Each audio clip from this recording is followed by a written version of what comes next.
You guys, I am back. It has been a while.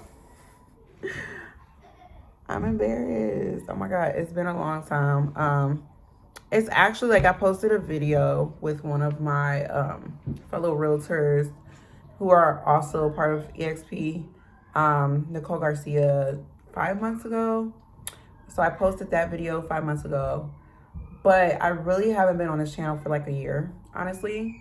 Um, there's been a lot going on. More information on like if you are thinking about getting into real estate, whether it's as a realtor, as an investor, whatever, or you're already a realtor and say you're in those beginning stages of being a realtor and you're trying to figure out like how to get, your clients and things like that. So I will be doing like newbie content as well as just like what my experience is currently like in the current state of my real estate experience, because mine was a bit different than like the average realtor from what I hear. Like usually I like when I first took my test and everything, the number one thing that was always put in front of me was like, don't become fixated on like getting the sales immediately, because that just doesn't happen. That's not realistic. Like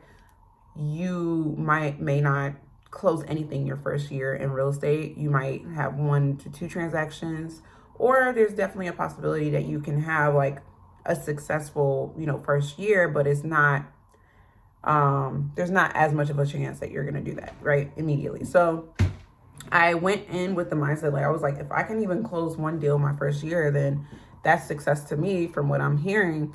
And then when I got into it, I think in total I've had 10 transactions, and some of those were me being a co-agent to someone else, which I'll talk about as well. So yeah, there like my experience was probably like not the average realtor who's just entering into real estate experience, but it's definitely possible.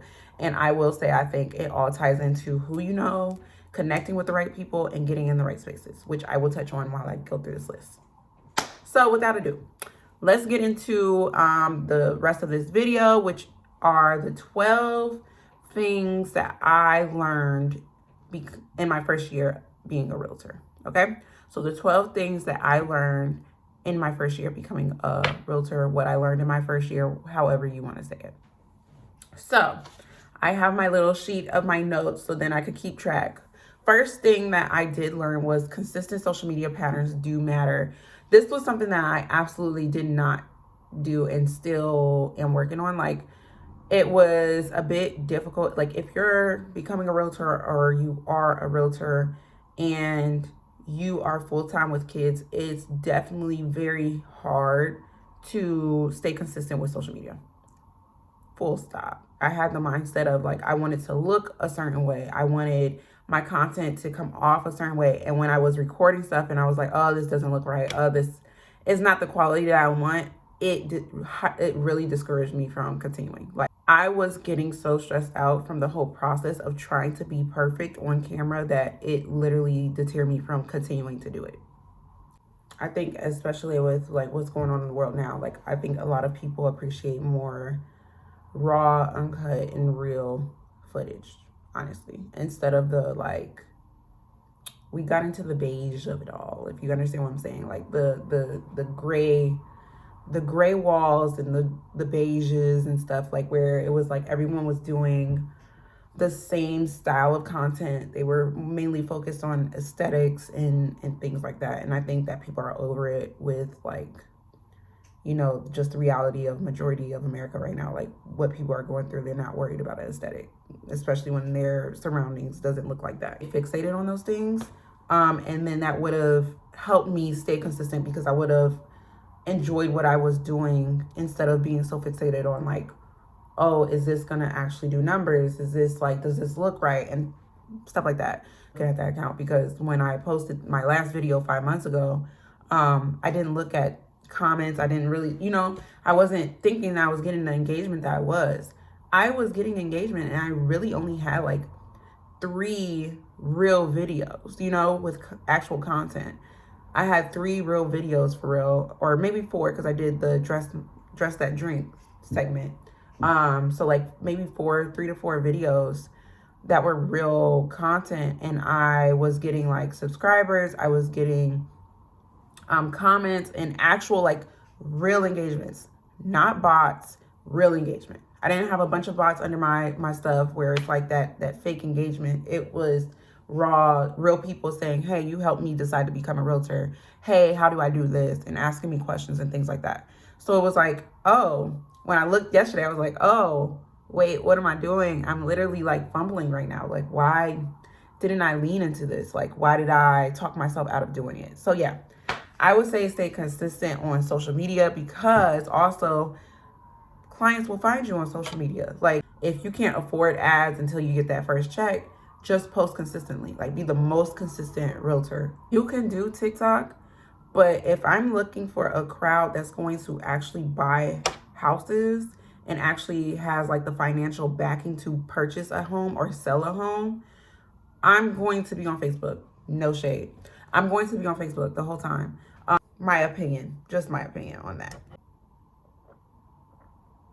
2, build your network in ABCD format. So this was actually something I learned at Century 21. I'm currently at AXP. Well, that might be a different video about why I moved brokerages and things like that. But I started out at Century 21 Homestar. I can't say any negative things, honestly, that were like, super negative. I think each brokerage has its perks. Each brokerage has certain things that's like, I can go without. But there wasn't anything crazy that happened. I did learn from a course that I took at Century 21. So I did the Buffini and Co. It was this real estate program that was like 6 or 8 weeks long. And I did that program, and it was a cool program for starting out. I feel like you can still get the same information without taking it and without paying that money. But, you do get materials when you pay for it, but you get materials. I believe the cost was like $350 or $400 for the whole course, and they send you the materials. So you get these mailings and different things to mail out to people. So you do get stuff from it. But the ABCD format was something that I learned in that course that I took. And it's basically saying like you need to organize your clients as A clients, B clients, C clients, D clients, right? The closer you are to A is the closer that person is as far as like relationship to you, right? So my A clients are going to be the ones that I know are buying. Like, they are for sure like signing contracts, getting things done. Like, they're trying to buy. Like, they're actively trying to buy. And it has like different circles going around, like a chart. And it just shows you the A people, B people, C people, D. And each time you get like a letter out. So A is in the middle, and then it goes B, C, D. So the further you get out, it's going to be people that aren't really as interested. So of course, like the D clients are like, I'm going to keep you on my clientele list, like to reach out to. I'll send you like maybe a marketing flyer or something, but I'm not going to exhaust too much energy, because 9 times out of 10, you're probably not buying. A C client, a bit better, where it's like, okay, maybe you inquire a little bit, but I know maybe you're fixing your credit. Maybe you're waiting for these things. I know the things that you're waiting on. So I'm going to still check in with you, but I know that you're not officially going to be a client until maybe a year or 2 down the road. E clients now are close to your sphere, but not like super, super close. So maybe they're buying like, I say that my B clients are maybe like someone who buys maybe once in a while. I know that they also probably like, are thinking about investing. They're still thinking on it. They don't move too quick. They're kind of like, but I know that they're buying. They're still like, they still have used my services before, and I consider them an official client. And then my A buyers are probably like my list of investors who are consistently buying. Like, I know that these are like creme de la creme. This is what keeps me paid throughout the year. So I'm going to make sure I give them like all of the treatments that I have, everything that I offer, whether it's like the marketing materials, sending them little gifts, like happy holiday, little calendar, whatever. So that's kind of like how that goes. If you're about to start or like, about to take your testing or do schooling for real. So if you're about to start or about to do your testing and stuff, I would definitely say to start writing like on paper or making your own graph where it's like, okay, let me think, who would be my A, B, C, D type of clientele? Just think about your regular circle, like who you hang around, friends, family, associates, spaces, and things like that. Like also write down like the different spaces that you want to put yourself in, like what type of networking do you want to do? What type of niche in real estate do you want to be in? If you want one at all. Number three, having friends and family thinking about buying doesn't equate to closings. This is a big one because I feel like a lot of people, when they think about getting into real estate, like sometimes that's like the thing they try to grasp onto, like when they get into real estate, which I understand because like, yeah, we would all love for our friends and family to support us, right? In everything that we do. 9 times out of 10, though, that isn't the case. I have a skincare business and everything, and it's like that's the last, like, I think I learned from that experience of like being just an entrepreneur before I even became a realtor was like, yeah, like your friends and family can know that you have a business. That doesn't mean that they're going to support it though.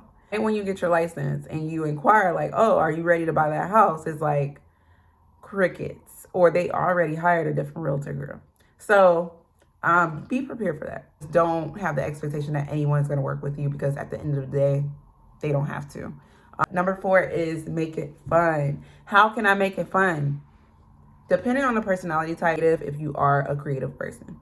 If you aren't a creative person, figure it out or find somebody who is, who can, motivate you or give you different ideas and things like that. Being able to create posts and different visuals and, things like that. Like that's what I love to do because I am a creative person. For other people, they might not be as interested in that. So that might be where they struggle at. So figure out like your balance with that and make it fun. Don't make it feel too much like a job because then you're going to be drained and you're not going to feel like doing the part that you need to do in order to get the clients. Number 5 is find your niche and what makes you different. So even though I don't think that you specifically like will need a niche in real estate, it's not like you absolutely need it in order to get clients, right? There's agents who don't have niches, but they have branded themselves a certain way or to a certain crowd that is now their clients. Okay. Know what type of clientele you want to work with and start from there. Who do I want to work with? Do I want to work with first-time home buyers? Do I want to work with investors? Do I want to work with both? Do I want to work luxury? Do I want to work like what is your main goal? And depending on what that goal is, the routes are different. Of course, like for me, I want to tap into the luxury market specifically with sports. So sports managers, pro athletes, things like that, right? So there's certain things that I'm doing to tap into that market that are going to look completely different if you just want to work with like a first-time home buyer or just investors and things like that. Going to networking events is a big thing. Figuring out what works best for you. Like, are you able to go out to a networking event and actually network and not just sit in the corner and have a drink and that's all you did? Because if I'm going to a networking event, I'm working the room. I'm getting a certain number of contacts that day and I'm going to keep up with those contacts and, stuff like that. Like networking events, there's always other realtors. There's always, honestly, sometimes I get a client at a networking event too. So you just have to put the work in. You have to open your mouth and talk because nobody's going to come up to you and be like, hey, I want my money to go to you. If they don't see like you're not talking to anybody, you just sitting in the corner, sitting down because you're nervous. You have to really like get up out of that, babes. Like you have to do something. Number 6, network with everyone. That's kind of what I said. Work the room. Don't be intimidated by people. Like if you see someone and they look like the richest person in the room, go up to them. If you see someone and you see them talking to multiple people, they seem like everyone in the room knows them, go talk to them. Don't be intimidated. You need to go talk to these people.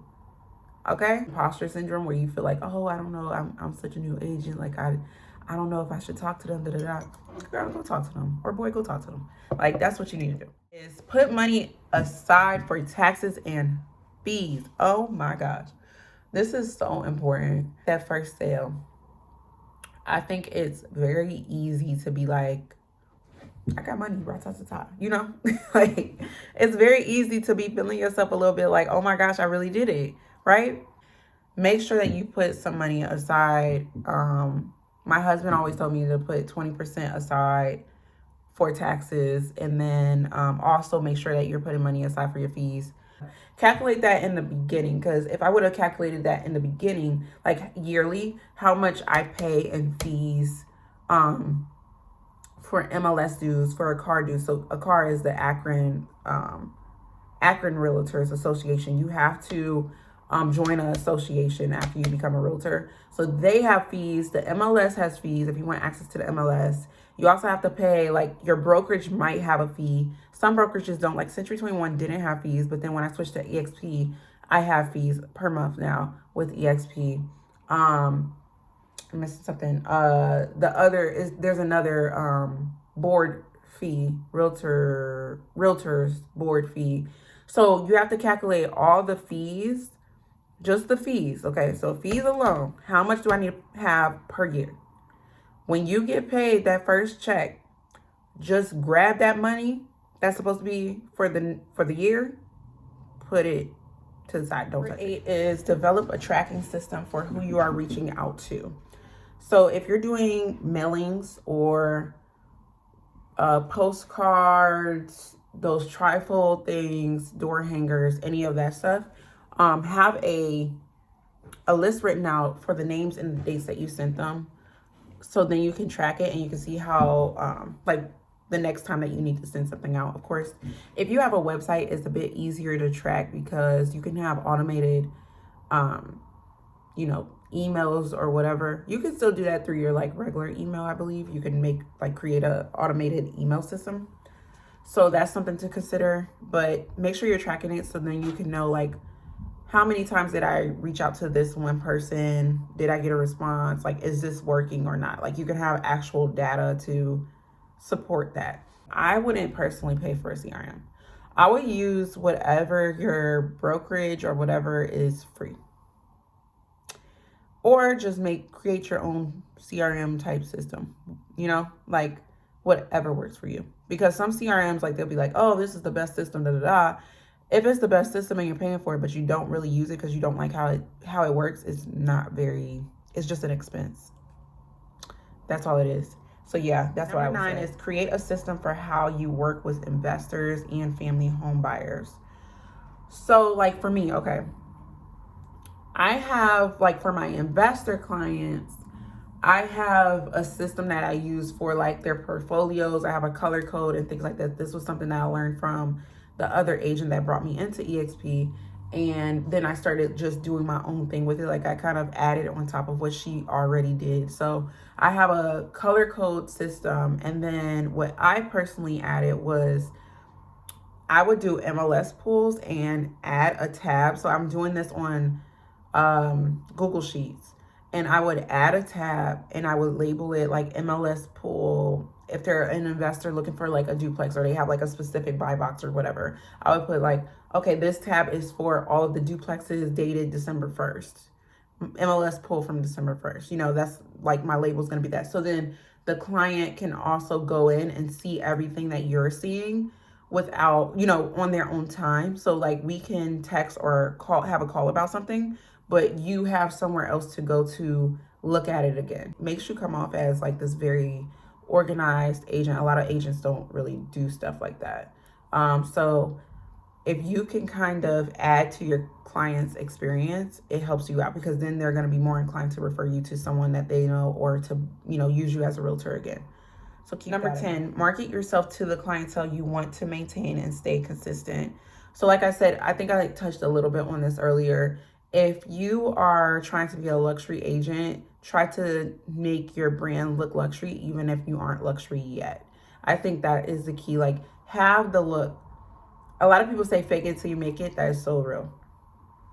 It's so real. When you're coming into the industry as a new agent, you don't know a damn thing. You can read those books all day long. I know for me, like, it was like, okay, I took the test and then the information went out.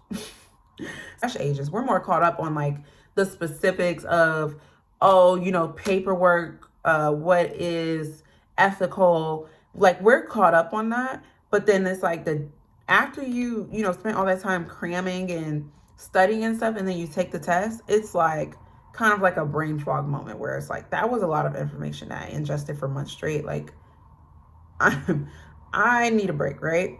So I would definitely say, like, make sure that you are branding yourself towards the clientele that you want. So your social media can look that way. Like, how you present yourself on social media looks that way. Different things like that. Like right now, you see me in a sweatshirt because I'm on my YouTube. My YouTube is very relaxed. This isn't for my luxury clients. This is for, like, they can look at it too. But like, yeah, I want to work with luxury, but I'm not dressed to the nine because I'm on my YouTube channel. I'm relaxed right now. I'm with my girls, okay? Girls and boys. I'm with my crew. So but like when I'm networking, oh, it's a completely different situation. I'm dolled up, I'm dressed up, I'm presenting myself as that boss lady businesswoman that I am. So you always want to make sure that you're presenting yourself in the way that you want people to receive you. So be aware of that. I do think for women more so than men, I do feel and think that the way you look plays more into who approaches you and business that they're open to do and conversations that they're open to have, unfortunately. Just figure out, what do you want your brand to look like? And that goes all the way down to, what is my color palette for my brand? What is my color palette? Is my color palette pink, white, and blue? Is my color palette gold, black, and white? What does it look like? What do I want my logo to be? Start thinking about those things, because even if you're at the point where you're not an agent yet, if you are working towards becoming an agent, it just helps you to have all these things in order. And if certain things change down the line, then they change. You can always rebrand.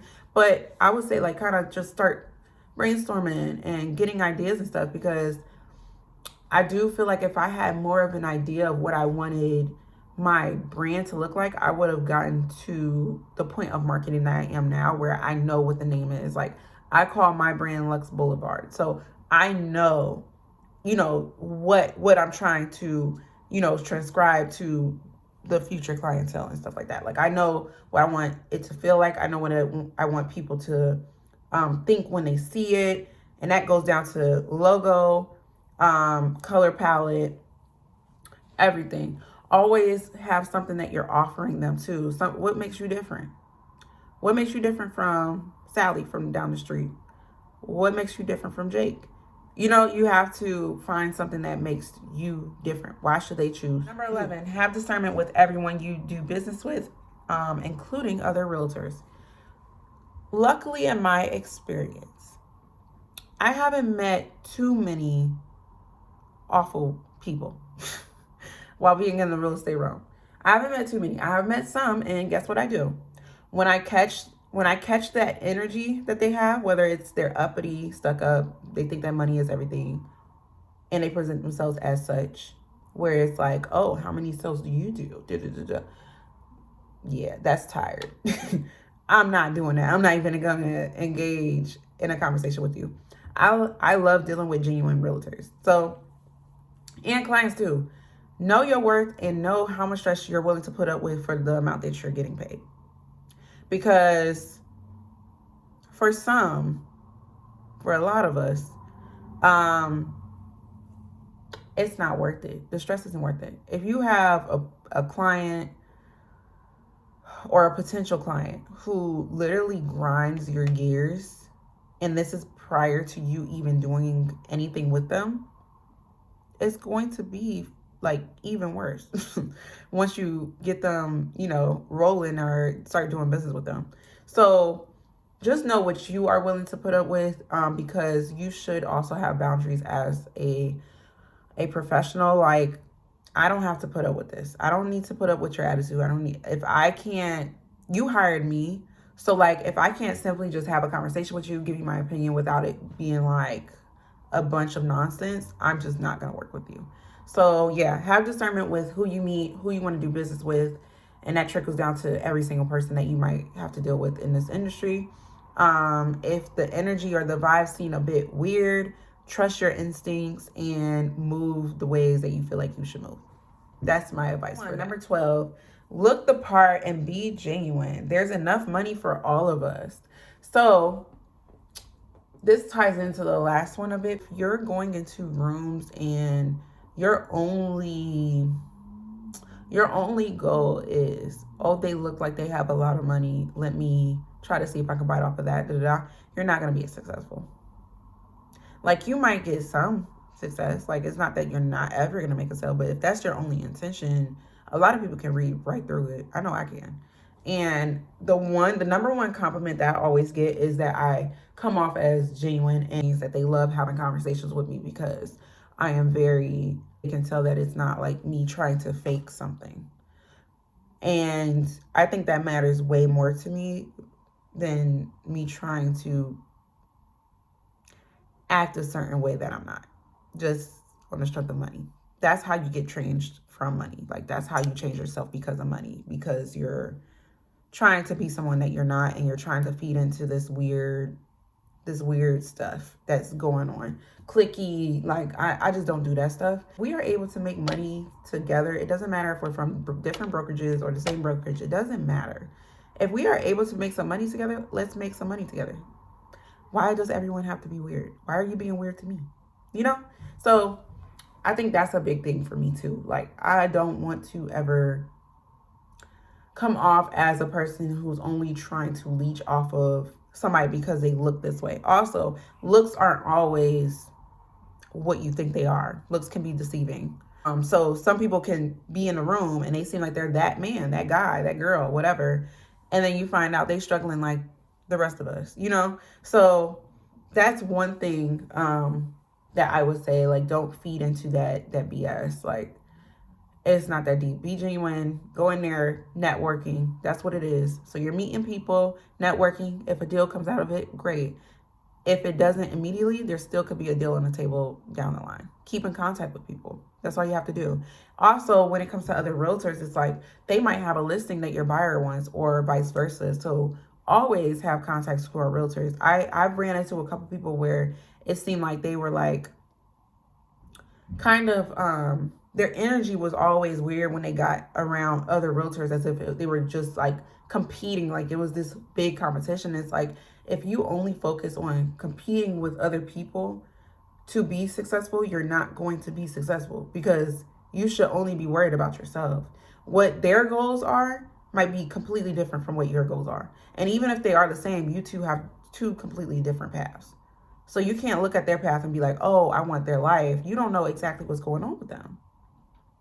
So I think that's another thing that I would also say for that. I want to show you guys the postcards that I made. I'll probably make a Canva video as well. There's a few different video ideas that I have, but I'll probably make a Canva video as well to show you guys like what exactly I personally do as far as like marketing materials and things like that. So this is one of them. This is like a postcard mailing that I created on Canva. So this is like my regular one. So this is what I was talking about when I said like different branding for what you're trying to do. So if you're trying to hit multiple audiences, like I have this card for like the regular clients, but it's still like aesthetically like pleasing, like it still looks nice. And then I have a different one. I don't have them printed yet, but I have a different one for my luxury clientele that I'm trying to reach, that is going to be like on a different type of paper, and it looks a bit more like upscale than this one. But this is like my regular one, and it just says, hey, like neighbors. I put this for like my neighborhood. Hey neighbors, and you know, stuff about selling and buying and stuff like that. So I can do like a more detailed video on how I created these, and you know, what you should put on them and all of that stuff. Also, depending on your brokerage, they sometimes send you booklets like these. You can check these out. They also have events. Like we have EXPCon. Hopefully one year I can go. I really want to go. But yeah, they do EXPCon. We have it for next year. It's going to be, one is going to be in South Africa. So Cape Town, South Africa. One is in April in Vancouver, and then another one in Paris in July, and then the last one will be in Salt Lake City in October. So if you already are a realtor and you join the brokerage, if they have these, they'll probably send these. You can always look into these. Sometimes I look into these, sometimes I don't. But sometimes I do find pretty cool information in these, or different, events or things that EXP specifically is doing. So check these out as well, or ask your mentor or whoever is helping you out, your broker, if they have something like that. If you don't, in the next video, this should be posted Monday. So you're probably watching this on a Monday. Please leave a comment what else you want to see from me, since I'm officially back now after my hiatus. So definitely leave a comment, make sure you like, and also tell your friends and yourself to subscribe to my channel. Bye. Cheyenne the Realtor, a realtor who puts your needs first. Whether you need a luxury home, a project, or investment, I am your one-stop shop. Subscribe today and learn about all things real estate.